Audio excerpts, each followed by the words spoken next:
Luis, vamos a comenzar con tus 19 años. Bueno, me perdona, comienzo diciendo que tal vez es la primera vez que voy a hablar de mi vida delante de tanta gente. Los líderes que somos personas, como todos los seres humanos. Sufrimos, lloramos, vivimos, gozamos, dudamos, tratamos de caminar por delante, tratamos de seguir una idea. Cuando vas por delante no hay señales que marquen el camino. No buscas imitar, buscas caminar por delante, buscas crear, buscas innovar, vas por delante. Pero por delante no hay señales trazadas, no hay caminos trazados. Dudas, tienes miedo, fracasas, una vez, otra vez. A través del fracaso, el intento y el éxito también. Hablar de la historia es hablar de 1979. España salía del periodo franquista. Había una ansia de cambio, una ansia de ver, una ansia de viajar. Por otra parte había un joven loco, descentrado, lleno de complejos, que necesitaba huir. Y a veces viajamos para huir.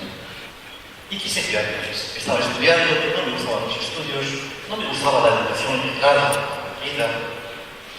Abandoné los estudios, me enfrenté con mi padre, que era catedrático de otra universidad, y me puse a organizar viajes para jóvenes. A partir de tu vocación de viajero. A partir de la vocación de viajero. Pero claro, ya estaba loco, es verdad, pero a veces los locos triunfan. Lo que hice fue, no tenía dinero, no tenía fondos, tenía pasión, vocación y necesidad de huir. Y organizé unos viajes que en aquella época funcionaron, aunque serían interesantes. Imagínense ustedes autocares circulando por Europa, colocando carteles todas las noches por las facultades, carteles, viaja por Europa, la forma joven de viajar, por un precio baratísimo, durmiendo en locales. ¿Qué era un local? Yo, como joven de 19 años descentrado, iba a países que no había visto nunca, Alemania, Holanda, Bélgica, y empezaba a caminar por las calles diciendo a la gente, ¿dónde me alquilan una sala grande donde pueda colocar a 60 personas que van a venir con sacos de dormir? Era una época cercana a la época de los hippies. Había una mentalidad distinta. Quien quería viajar sabía que tenía que sufrir para ver. Ojalá haya cambiado mucho el concepto. Bien. Pues paseando, se encontró lugares. En Burdeos, un lugar de inmigrantes españolas. Pues caminando, no conseguía. En una fiesta del Partido Comunista Español, andando con unos y otros a un lugar sindical. Era una sala sin duchas, sin nada. Donde la gente iba con los sacos de dormir. En Ámsterdam no conseguía. Me metí en una manifestación de palestinos, y hablando con un palestino y con otro. Acabamos en un lugar durmiendo, donde la gente hacía una huelga de hambre. Estaba lleno de colchones, era puro lujo, porque los colchones eran puro lujo. En Francia, por ejemplo, en París, en una sala de la iglesia, con un centro parroquial, donde como no había duchas, en el jardín que tenía, colocamos una manguerita con una cortinita que se duchaban todos, ellos y ellas. Es otra época, son otros momentos, algo impensable. De ahí surgió Viajes con un joven después, que llegó a ser la mayor empresa en España de viajes para jóvenes, con rutas increíbles, bellísimas. En autocar llegamos hasta Bagdad, por ejemplo. Nos tocó Bagdad en la época que Saddam Hussein invadió Kuwait, donde que sacamos autobuses pitando. Bueno, fue la historia pasada, esa fue la primera etapa. Este comienzo es tu empresa orientada exclusivamente al mercado de jóvenes. En aquella época sí, yo era joven. Y no concebía el mundo de mis padres como un mundo totalmente distinto. Me sentía muy lejos, yo era de otra vida. Ellos eran de su cultura franquista, su cultura tradicional. Necesitaba cambiar. Entonces entendía que todos los viajes que había en las agencias no valían para jóvenes. Había que crear algo distinto. Y realmente se innovó mucho, se creó mucho, hubo muchas ideas. Esto entonces, 75, 79, 79 el franquismo, y entramos en este segundo comienzo, que es tu orientación hacia Latinoamérica. Estamos hablando de año 96, 97, y acá hay que hacer una referencia, porque hablábamos con eso esta mañana, y que en esa época precisamente había una saturación de operadores y de productos en el mercado, que además eran repetitivos y que competían dentro de ese mercado y dentro de ese marco de saturación. Entonces, ¿cuál fue tu decisión en ese segundo comienzo? Bueno, los viajes para jóvenes fueron llegando a un punto que fueron bajando. Ya no había necesidad de viajar entre jóvenes como había en los años 80. el viaje en autobús en España con el cabeza para abajo se veía que el mercado bajaba. Pero además, con los familiares de mi ex empresa a la que fue mi primera mujer, empezar en lo que sabía, circuitos en autobús, con lo que tenía: pasión, creación, innovación y tozudez, mucha tozudez. No irte para atrás en el primer fracaso. Saber que las semillas hay que sembrarlas hoy para recoger el fruto dentro de 4 años, o dentro de 5, no mañana. Es a veces, demasiadas veces, el error de muchas personas que esperan frutos inmediatos. Bien, ¿qué podía haber? En América Latina, en 1996, estaba el mercado saturado de productos en circuitos para todos. Había del orden de 12 competidores. Empresas grandes, empresas serias, empresas con prestigio. El viaje a Europa era el gran viaje. Ahora lo es, pero antes más todavía. Era el gran viaje. ¿Cómo llegar a un mercado sin capital, sin nombre, con un folletito de 12 páginas y decirle a operadores: véndate, confíe? ¿Qué has hecho? Una empresa de viajes para jóvenes. Pero eso no es el sector de acá. Bien, si no tienes imagen, si no tienes capital, si no tienes nombre, puedes tener ideas, innovación y creación. ¿Y de dónde sacan las ideas?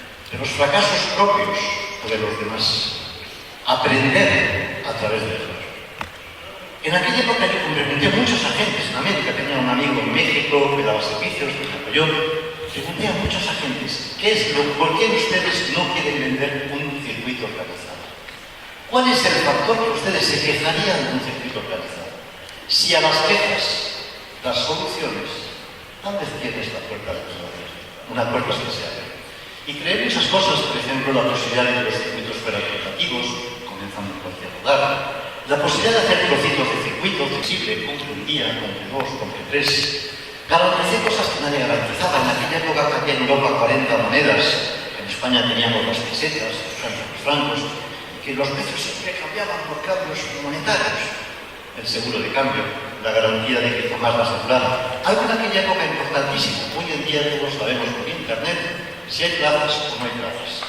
Pero en aquella época había que preguntar al operador de Buenos Aires, el operador de Buenos Aires preguntaba a España contestaba 2 días sin contestar, contestaba un día, y el viajero tardaba 5 o 6 días sin saber si tenía plazas o no. Yo dije: no, mi obligación es darles servicios. Todo lo que ustedes puedan vender, nosotros podemos operar.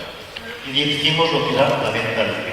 Todo lo que se vendía. Es un concepto importantísimo. En aquella época, superado el Telex, pero en aquel momento, haber tomado la decisión de la venta libre con las limitaciones que eso implica, bueno, había que tener coraje.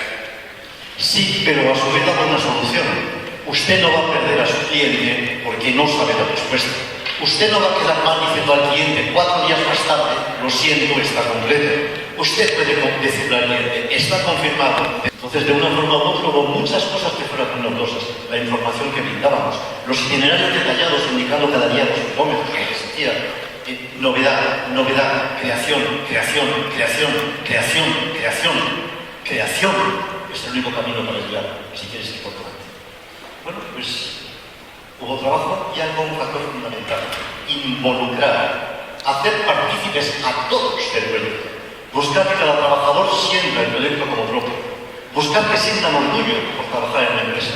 En España y acá, con nuestros representantes, invitar a los representantes, a los que confiaron en nosotros, en unirnos una vez al año, en discutir, en que me tirasen de las orejas por lo que se hacía mal, en decir qué hacemos juntos, cómo lanzamos esto, en anunciar los proyectos, en contar con. Contar con significa: no seremos nada si no sabemos dar el producto que el cliente busca.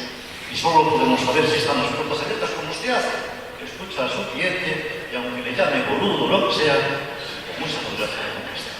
Saber escuchar siempre, aprender siempre, hasta el día que muramos. Siempre, todo cambia, nunca nada es igual. Todo lo que creemos saber es mentira, porque todo es pasado. Todo es mentira, todo cambia cada día. Y saber estar, saber escuchar. Y nosotros siempre la colaboración, colocar a las personas, el que estén con nosotros, el trabajar juntos, trabajemos juntos.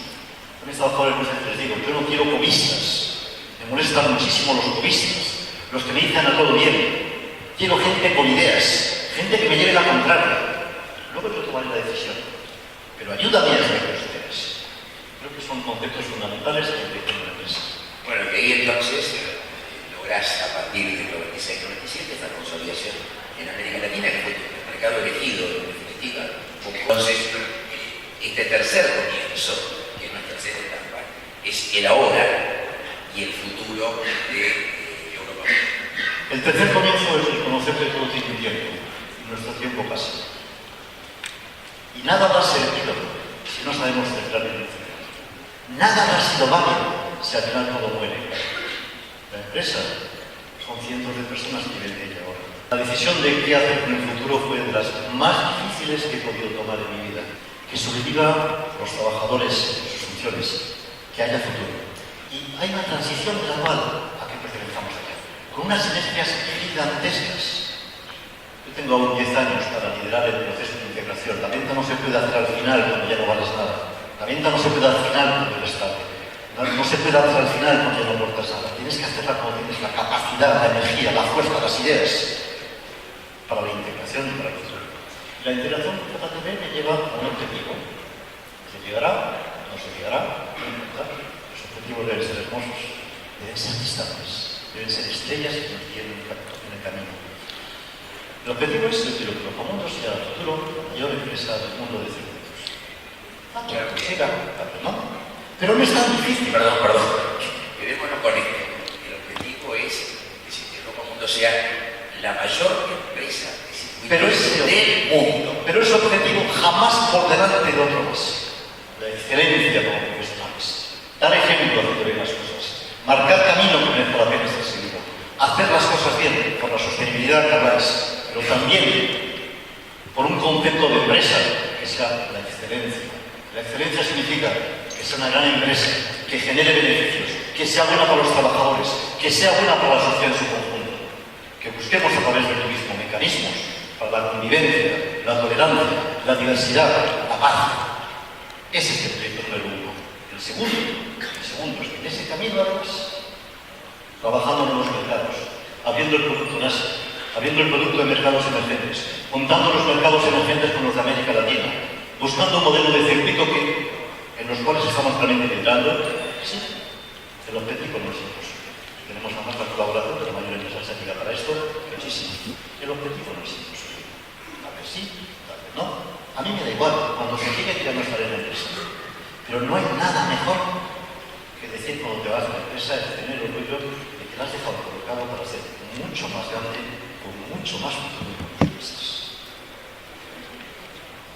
Realmente para mí es un placer esta charla, y lo fue cuando lo conocí a Luis ayer y el desayuno de por la mañana. O sea, han sido pocas horas, pero ustedes observen con qué sencillez, con qué simplicidad, con qué claridad de conceptos nos ha sintetizado, creo que más o menos media hora, cómo ha sido la evolución de una empresa exitosa, con comienzos muy sencillos, que eran producto de la juventud, que eran producto de los deseos de ser un viajero y comenzar con un plan, con un objetivo diferente, sencillo, sin grandes pretensiones. Luego, el segundo comienzo, me quedó y me gustó lo de los comienzos cuando se orienta el mercado hacia la tecnología, y finalmente esta etapa en la cual el futuro forma parte de esta decisión final. Tenemos muchos jóvenes en esta sala. Si vos tuvieras que darles un mensaje. La vida es apasionante. Lucha por tu vida, nadie va a tu vida. Y sigue tus pasos. Aprende de todos, pero jamás renuncies a tu camino. Aprende de todos, pero jamás renuncies a tu idea. Y busca en qué brillas, en qué destacas, qué puedes ofrecer. No pretendas seguir el camino de los demás. Busca el tuyo, aprendiendo de todos. Aprovechémoslo.